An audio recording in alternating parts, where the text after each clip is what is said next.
Hello, how are you? Welcome. You surely don't remember me, but I'm a reporter from a newspaper called The Three Girls Times, and I interviewed you 2 years ago after the disaster of the earthquake in L'Aquila. I want to talk specifically with you again, considering that they have passed 10 years since the terrible disaster. I'm thankful that the company reached your contacts 10 years later. Now on, I am going to ask a few questions. The two of you will answer each question. This radio interview would be able to everyone to listen it through this program. Hi, how are you? Yes, how to forget? Yes, of course. Good afternoon. Yes, of course. There's no problem. Of course, I remember what happened that year. Okay, let's start. The first question is, how are you doing? How do you carry that tragedy of 2009? I am very well, fortunately. It took me years to get over it, but today I was able to do it and I am very calm. Of course, at the beginning it was very difficult because losing a child is something horrible to go through, but I understood that I had to be strong for my daughter and for my entire family, and that's what I did. I rebounded myself and I carried on as good as I could. Yes, I can imagine. It was a terrible situation, a terrible moment, and a huge disaster for everyone. Well, let's go with the next question. The question number 2. Do you still living in Italy? How did you cover the housing problems? The truth is that I had to go away from Italy because I couldn't see the place where my child was taken away from me, and I moved to Germany, and I am very happy there. I asked the government to help me a little bit. I explained my situation and they understood it and they helped me every way they could. So I couldn't be more thankful than I am today with them. No, in that year I moved to Spain, to my parents' house, and nowadays I live here. But I'm saving up to buy a new house. Well, that's good news, I think.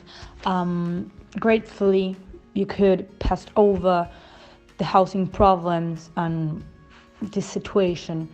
And now the third question, regarding work and family, how are those situations today? Well, regarding family, it's very difficult because losing a son, there are stitches that you will never cure, and that will always be in my heart. But thankfully, regarding work, I've been working with a foundation that helps children without families, and that way I can connect myself to my little boy Michael. The truth is that I have a stable job with a good salary, which has helped me a lot. It was not easy to find it, but with the help and dedication it was possible, and of course also with the help of my parents, who were always there to help me and continues to be so. The truth is that I'm very calm for luck and about all happy. They were hard years, but with time everything improved.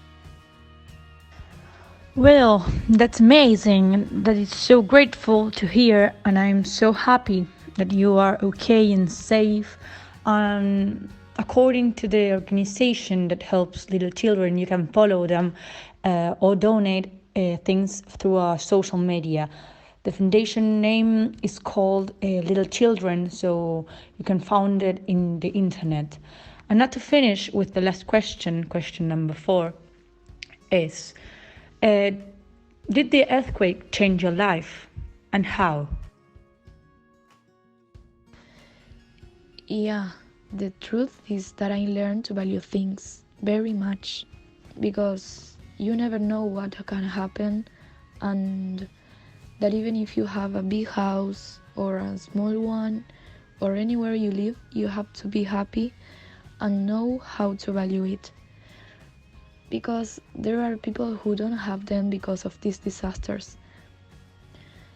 In spite of the pain, with time, I knew how to become stronger, and so I managed to be where I'm now, because I never give up and move on.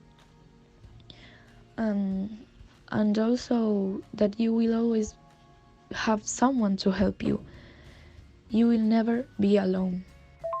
Well, despite the obvious fact that it broke my entire family, I think it helped me not just value what I have, but also see that you can ever be there for someone else, and there is always someone who, even in the worst moments, needs you.